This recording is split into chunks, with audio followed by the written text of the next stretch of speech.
నమస్తే. ఇన్నాళ్ళు నన్ను సపోర్ట్ చేస్తూ, ఎంకరేజ్ చేస్తూ మీ ప్రేమని నాకు అందిస్తున్న ప్రతి ఒక్కరికి కృతజ్ఞతలు. అలాగే ఈ వీడియో కూడా ఖచ్చితంగా మీకు ఉపయోగపడుతుంది. లైక్, షేర్ అండ్ సబ్స్క్రైబ్ చేసి మీ సపోర్ట్‌ని నాకు అందించండి. అలాగే ఈ వీడియో పట్ల మీకున్న అభిప్రాయాన్ని కామెంట్ సెక్షన్‌లో కామెంట్ చేసి తెలియజేయండి. ఇప్పుడు వీడియోని చూద్దాం. నమస్తే. Welcome to our channel. నేను పద్మిని. ప్రస్తుతంతో పాటు ప్రముఖ ఆధ్యాత్మికవేత్త, జ్యోతిష పండితులు, అమ్మవారి సేవకులు, దత్త గణపతి ఉపాసకులు మురళీధర శర్మ గారు ఉన్నారు. మాట్లాడదాం. మురళి గారు నమస్తే. మహాదేవ శ్రీమాత్రే నమః. మాస ఫలితాల్లో భాగంగా జూన్ మాసం ఎలా ఉండబోతుంది ద్వాదశ రాశుల వాళ్ళకి అనేది ఖచ్చితంగా తెలుసుకోవాలని ఉంది. ఎందుకంటే గ్రహ సంచారం చాలా అంటే చాలా జరుగుతుంది కాబట్టి అటు గురుగ్రహం ఎలాగో చెప్పారు, గురుగ్రహం మార్పు రీత్యా మీరు వచ్చేటటువంటి ఫలితాలు ఏంటో ఆల్రెడీ చెప్పారు.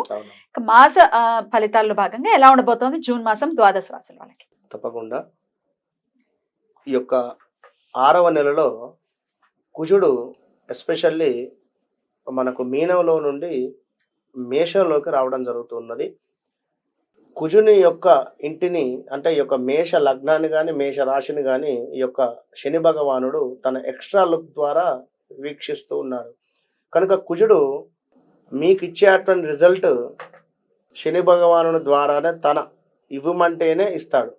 కనుక ల్యాండ్ ఇష్యూస్ కానీ, ఏవైనా రియల్ ఎస్టేట్ వ్యాపారం కానీ, కోర్టు సంబంధిత విషయాలలో కానీ కాస్త మీ జాతక పరిశోధన చేసుకున్న తర్వాతనే ముందుకు వెళ్ళండి. ఎందుకంటే ఏదో బాగుంది బాగాలేదు అని చెప్పారు కదా అని చెప్పి గుడ్డిగా వెళ్ళకుండా ఖచ్చితంగా మీ డేట్ ఆఫ్ బర్త్, పుట్టిన సమయంలో దశ ఏం నడుస్తుంది, అదేవిధంగా ఈ కుజుడు ఎక్కడున్నాడు అనే విషయాన్ని చూసుకొని ముందుకు వెళ్ళాలి. ఎందుకంటే మీ జాతకంలో కూడా శని చూపు ఒకవేళ కుజుడి మీద ఉన్నట్టయితే మామూలుగా ఉండదు, మీకు చాలా ఇబ్బంది అవుతుంది.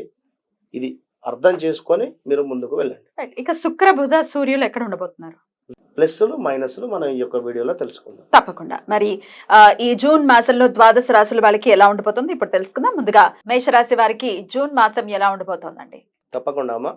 ముందుగా ఒకసారి చూసుకున్నట్టయితే ఏ పని చేసినా అవలీలాగా నెరవేరడం కావచ్చును. అదేవిధంగా విద్యా ఉద్యోగంలో లాభాలు, కొత్త పనులు ఆరంభించటం, అన్ని వ్యాపారం అందు కూడా మంచి లాభాలు రావడము, ప్రయాణాలలో కూడా చక్కటి లాభాలు, బంధువులతో కూడి ఉండుట, నూతన వ్యక్తుల పరిచయాలు, కొత్త పరిచయాలు ఏవైతే ఏర్పడ్డాయో వారి వలన మంచి కార్యాలు ముందుకు వెళ్ళేటువంటి పరిస్థితి, మనసునందు సంతోషం కానీ ఇలా ఎవ్రీథింగ్ కూడా గురువు మూలకంగా బాగుంది. తీర్థయాత్రలు కావచ్చును, సంగమనందు గౌరవము, కొంతమంది ఆత్మీయులను కలుసుకునేటువంటి పరిస్థితి, ఇలా ఓవరాల్గా చూసుకున్నట్టయితే మేషరాశి వారికి చాలా బాగుంది.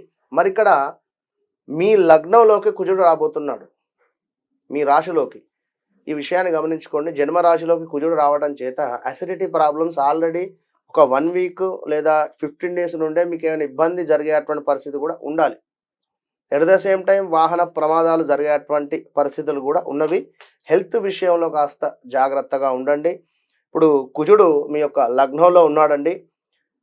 భార్యతో కలహాలు ఏర్పడేటువంటి పరిస్థితి, అదేవిధంగా శత్రువృద్ధి, తీవ్రమైనటువంటి ఉష్ణ సంబంధిత ఇబ్బందులు, అనారోగ్య సమస్యలు అయితే గోచరిస్తూ ఉన్నవి.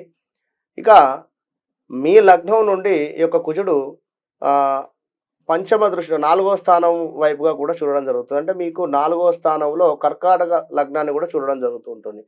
కనుక యంత్ర సంబంధిత ప్రమాదాలు కావచ్చును, అదేవిధంగా దుష్టులతో కలహాలు ఏర్పడేటువంటి పరిస్థితి, శారీరక శ్రమ అధికంగా ఉన్నప్పటికీ కూడా ఫలితం తక్కువగా కూడా ఉండేటువంటి పరిస్థితి. మరి అక్కడ నుండి ఈ యొక్క కుజ భగవానుడు సప్తమ దృష్టి, అష్టమ దృష్టి ఉంటుంది. అంటే 7వ స్థానము, లగ్నం నుండి మీ 7వ స్థానము అంటే మరలా ఇక్కడ ఉదర నేత్ర సంబంధిత వ్యాధులు కావచ్చును, అదేవిధంగా వస్తునాశనము, కుటుంబ కలతలు, బంధుమిత్రులతో వైరము, శ్వాసకోశ సమస్యలు, రుణబాధ, ఎవరో డబ్బులు ఇస్తా అని చెప్పి లేదా డబ్బుల విషయంలో ఎవరైనా కూడా అటు ఇటు తిప్పడం కావచ్చును.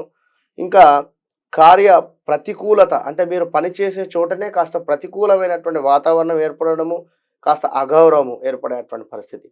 గురుమూలకంగా బాగున్నప్పటికీ కొన్ని గ్రహాల మూలకంగా 1 నెల 2 నెలలు ఇబ్బందులు జరుగుతాయి. మరి ఇక్కడ సూర్యుడు కూడా మీకు ద్వితీయ స్థానం, తృతీయ స్థానంలో ఉండడం జరిగింది. ద్వితీయ స్థానంలో శుక్రుడు ఉన్నట్టయితే అధిక మొత్తంలో డబ్బులు ఖర్చు, అదేవిధంగా నేత్ర సామర్థ్య హీనత, శిరోవేదన, లాభాలు మందగింపు, కాస్త ఎక్కడి నుండో మోసం జరిగేటువంటి ఛాన్సెస్ ఉన్నాయి. జాగ్రత్తగా ఉండండి. మరి ఇంకా చూసుకున్నట్టయితే ఈ యొక్క సూర్య భగవానుడు తృతీయ స్థానంలోకి వెళ్ళేటువంటి సందర్భంలో ఆఫ్టర్ 15th డే తర్వాత మానసిక ఉల్లాసం కానీ శారీరక సుఖం కావచ్చును, ఇష్టసిద్ధి కావచ్చును, సంతృప్తికరమైనటువంటి వాతావరణంలో ఉండేటువంటి పరిస్థితులు ఇవన్నీ కూడా గోచరిస్తూ ఉన్నవి ఈ యొక్క కుజుడు సూర్యుని మూలకంగా. మరి యొక్క బుధుని మూలకంగా చూసుకున్నట్టయితే విందు వినోదాలు కావచ్చును, ఫ్రెండ్స్లను కలిసేటువంటి పరిస్థితి కానీ, గెట్ టుగెదర్ పార్టీస్ ఇలాంటివి ఏర్పాటు చేసుకునేటువంటి పరిస్థితి సర్వదా అనుకూలత ఉంది.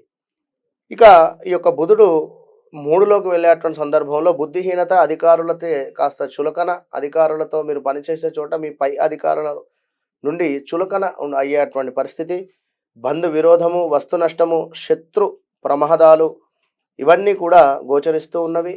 ఇక శుక్రుడు మీకు ఏమిస్తున్నాడు అనుకున్నట్టయితే చక్కటి సంతోషము, ధన కనక వస్తు లాభాలు, అదేవిధంగా కీర్తి, కాస్త అకారణ కలహాలు అంటే మాట మాట్లాడేటువంటి సందర్భంలో ఆచితూచి మాట్లాడినట్టయితే మంచి ఫలితం ఉంటుంది. మరి వ్యాపార భాగస్వాముల వలన నష్టము, జీవనాధార నష్టము, వ్యయ ప్రయాసాలు, అదేవిధంగా కార్యహాని, ఇట్లా కొన్ని గ్రహాల మూలకంగా మనకు ఈ యొక్క 40-41 రోజులు బాగా లేవు.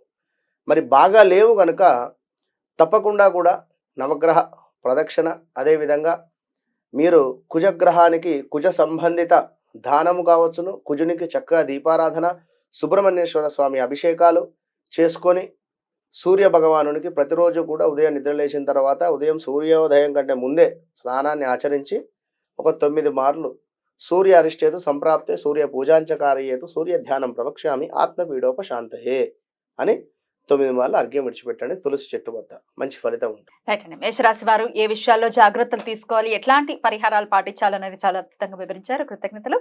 ఇక నెక్స్ట్ ఎపిసోడ్ లో వృషభ రాశి గురించి తెలుసుకుందాం. నమస్కారం. మహాదేవ.